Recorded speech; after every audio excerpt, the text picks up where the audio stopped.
Hey guys, Richard Scout and Remountain Horsemanship. I'm out here actually in between some clinics up in Wisconsin. I'm at a buddy's place and he's got a really nice facility set up here. Ryan Rose, if you're in the area, check him out, Ryan Rose Horsemanship.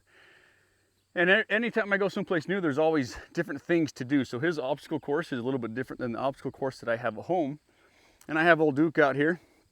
Old Duke's 4 years old, but he's an old soul and he's a good soul. So I'm gonna get him out here on some obstacles and kind of show you some things that I would play with and how I would set things up. I'll go to some different obstacles throughout this little video, but I'm always gonna start with the easiest obstacle. And for some of you, it might be a hard obstacle. But this out here is a pretty easy obstacle. It's got 1 step here, 2 steps there, and then 2 railroad ties high stepping off in the back. So one of the first things I do when I'm working on obstacles is the same theory that I do when I trailer load. So I kind of imagine there's a yellow line going down the middle of that obstacle, and I want my horse's nose, neck, shoulders, hips to stay on that yellow line.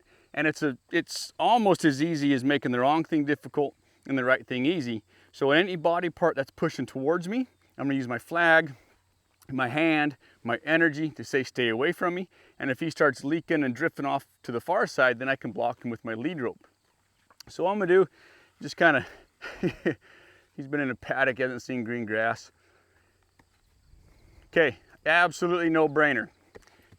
As he's going, I'm not going to encourage him to go faster.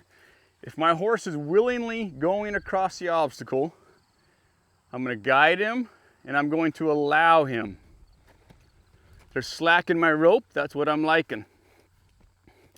If he were to get really rushy, then I would wiggle the lead rope or I'd do something to kind of slow him down. But I want to guide him, and then as soon as I guide him, I just allow him.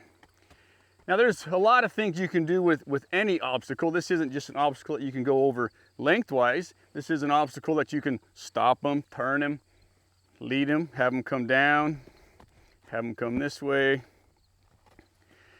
When I'm working obstacles with a horse, I want him, to own the obstacle, not just see an obstacle and say, oh, I gotta go over it, I gotta go through it. I want him to understand that he owns this obstacle and that he can do anything I ask him to do.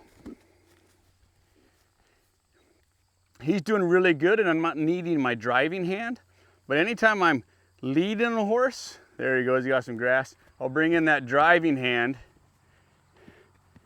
and ask him to come up. So I'll lead, and then if I need my driving hand, then I'll use my driving hand. But most of my communication I want from my leading hand with my lead rope. So I'm gonna go hit some more obstacles and show you guys some more difficult things. All right, so here's some a little pedestal type obstacle, some 4x4s all bolted together. Ask my horse to walk across it, no brainer. Block him, guide him, allow him. When I say block, if he's not following my leading hand, I'll just block where I don't want him to go, and then I'll guide and I'll allow him to go where I want him to go. Allow him to go to that obstacle. I want all my obstacles to be the release for my horses. I don't want to put pressure on my horse at the obstacle. I want to put pressure out here so that the obstacle becomes the release. I just taught a clinic last weekend and it was all about the maneuvers being the release. Whatever the maneuver is, that's the release. But say, yeah, just like him, he's going over this thing. He's like, oh, this is a no-brainer. This is way easier than chasing cows and jumping through brush and roping cows. So something you can do to kind of help make it more difficult, more challenging, more interesting for your horse is you can get creative yourself and just simply say, hey, keep your front feet on this pedestal, and can you move your hind feet around the pedestal? Bring your front feet over. Now I need his left front, my right, to step over. Try to keep his feet in the middle. Can you move your hind end? Nope. So then we brought him back. I'll just bring him back over here. I kind of asked him to stay there, but I'm not going to massacre him to keep him there. Let him settle there. That left front needs to come forward. There we go. Now I can go back towards his hips. Like that, good. Follow my hand. If he starts thinking, kind of leaving, I can just kind of use that lead rope and ask him to keep his front feet where I want him to be. There, that's good. That's good for that one. So that's one way you can make this a little bit more interesting. And you can also put his hind feet on it, and then have his front end walk around. And this is also all stuff that you can do, well, the majority of stuff I'm gonna show you. Well, I guess all of it. You can do under saddle also. And I'll be doing another video with another horse, and I'll show you some stuff that we can work on then. So these are always real fun ones, having your horse, walk over stuff. Teaches them to pick their feet up, teaches them to be more athletic, teaches them to have more self-confidence. So one of the first things I'll do is I'll just simply have a horse go across something, just like any other obstacle. Just go across it. Are you confident with that? He's obviously pretty confident with that. He's a pretty chill dude. And then what I'll start doing is maybe bringing him up to it and saying, hey, can you stop? Hey, bring that, oh, no. I still might keep asking him. I'll keep asking him. There he goes. Just kind of put him in a bind. Get him in a stressful situation, let him think himself out of it. I'll lead him back up, ask him to stop. I want him a little bit closer, right there. But I don't want that left front going over, big guy. I want him thinking, this is an instance where I want him thinking back towards me, not just thinking, oh, there's something in front of me. I need to go through it. I need to go across it. So once he's here, I can bring him up. I can stop him. I can maybe ask him to go sideways with this telephone pole in front of him. Don't go forward, go sideways. Go forward, go sideways. Thank you. Lower on this end, higher on this end. So why don't we see if we can send him over the part that's a little bit higher. Bring him back through. Asking for a little bit of life there. Then I can bring him over it so I can have him cross it. I can have him stop in front of it. And then maybe I can stop him with the pole underneath him. Once he's comfortable with that, maybe I can ask him to sideways with the pole underneath him. And like this, I know for a fact, I've never done this on the ground. So some of these things are the first time for my horse. You can see me kind of wiggling my lead rope here. That's just kind of saying, hey, don't think forward. Keep that weight rock back a little bit. Give me a sideways. Thank you. Once I get here, I got several options. I can send him across. I can sideways him towards me. I can do whatever I want. With the pole that high, I probably wouldn't ask him to back up. That'd be a pretty difficult maneuver. But I'll just ask him to walk on there. When horses do that, he kind of got a little bit jumbled with his hind feet. That's when a lot of people will say, oh my gosh, poor little Floofy, he got in a bind, he's gonna hurt his legs. Well, that's gonna teach my horse to pick his feet up. He's gonna say, oh geez, I better pick my feet up because the guy in the white shirt's not gonna help me. It's his job to place his feet, not mine. It's my job to tell him where to go, what gait to go, and it's his job to place his feet. That one was much smoother because he clanked his foot the first time and he says, oh, well, I learned my lesson.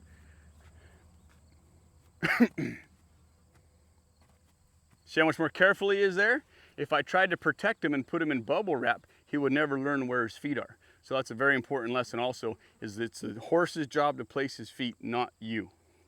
All right, let's go find something else. All right, teeter-totter time. Most facilities have a teeter-totter. If you ever go to an obstacle clinic or someplace else for a clinic, you're probably gonna see a teeter-totter. It's very, very, very common. If I have a horse that's very hesitant about a teeter-totter, I'm probably not gonna send him lengthwise across that teeter-totter. I might back them up. I might send them around the teeter-totter just so they kind of get a little bit used to seeing the thing. If I have a horse that's really scared of the teeter-totter going lengthwise, I might send him over it shortwise. Once they're pretty good going over it shortwise like that, then I'll just start getting, there we go. So I started on this end where it was a little bit more stable, and then I'll just gradually work back down to the higher end where the teeter-totter tots or teeters.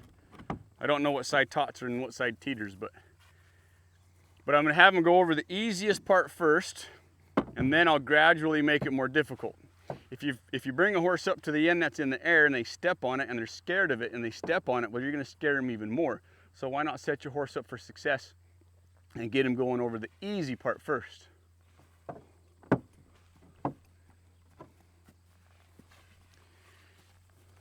Once that's pretty good, then I'll send him over the long ways. And I still imagine that little yellow line going down the middle there.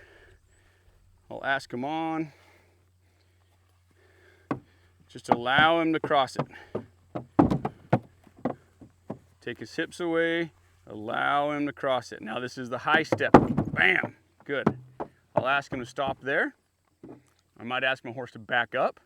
Like I said before, I want my horses owning these obstacles. I don't want them to have any reservation about their ability to place their feet and to work an obstacle. I want him to have the most confidence in the world with any obstacle that I put in front of him. Lead him up.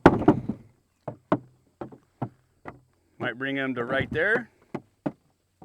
Then I might back him up a little bit of wiggle on that lead rope, back him up a little bit until that other end tots.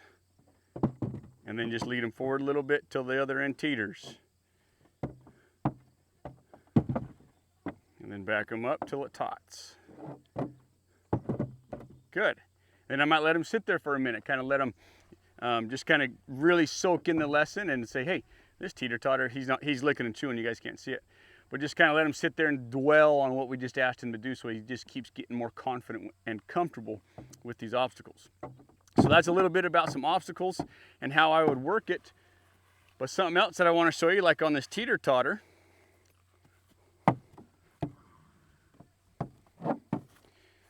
Something else you can do with this teeter-totter is bring him around, have him put his front feet on it, say thank you sir, and then I'll stand in front of him. And one reason why I'll stand in front of him is just to kind of help block him. Just kind of block that forward motion so I don't have to get too much of wiggling with my lead rope. He's pretty sensitive to that. So I'm going to stand in front, I'm going to block him, and I'm going to apply pressure over there towards his hips with my tool, which is a flag, and I'll ask him to just kind of go sideways over this thing. Let that end drop. Oh my gosh, the world's falling apart. No, it's not, because you're pretty confident, and I've helped build that in you. Tap his hips, there he goes. I'll lead him this way. I don't want his shoulders leading too far because then he'll just simply walk off it. So I'll ask him for his hips. I got another horse, another horse kind of coming up here. I'll chase that other horse off. Protect my herd of two. Say, I don't need your help. I appreciate the effort, but I don't need you. Hips, don't go forward. Hips, don't go forward. Hips, don't go forward. Lost it. There he goes. Bring me your hips. Don't go forward. Bring me your hips. Bring me your hips. So I'll just kind of hold him with this halter here. He's not really picking up what I'm asking him, so I'm going to ask him for his hips, like that. And when you're doing these things and your horse is trying, like this whole time I never got after him, I never massacred him, I never really upped my energy, kept my energy nice and low, and just let him work through the situation in his mind. If I add unneeded emotion and energy and anger or frustration to the equation, then it's just going to get worse. So take your time, give your horse plenty of time to figure these things out. Start out simple and then gradually get harder and harder, but always get harder and harder. Always be progressive and get more difficult so your horse, there's my lick and chew buddy, so that the horse's confidence grows and he can start to handle pressure a lot better. So thanks for watching for this. I'm going to go grab another horse and I'm going to work with another horse on the same obstacles, but a different type horse, different mentality, and he's at a different stage in his training. So thanks for watching, y'all. Take care.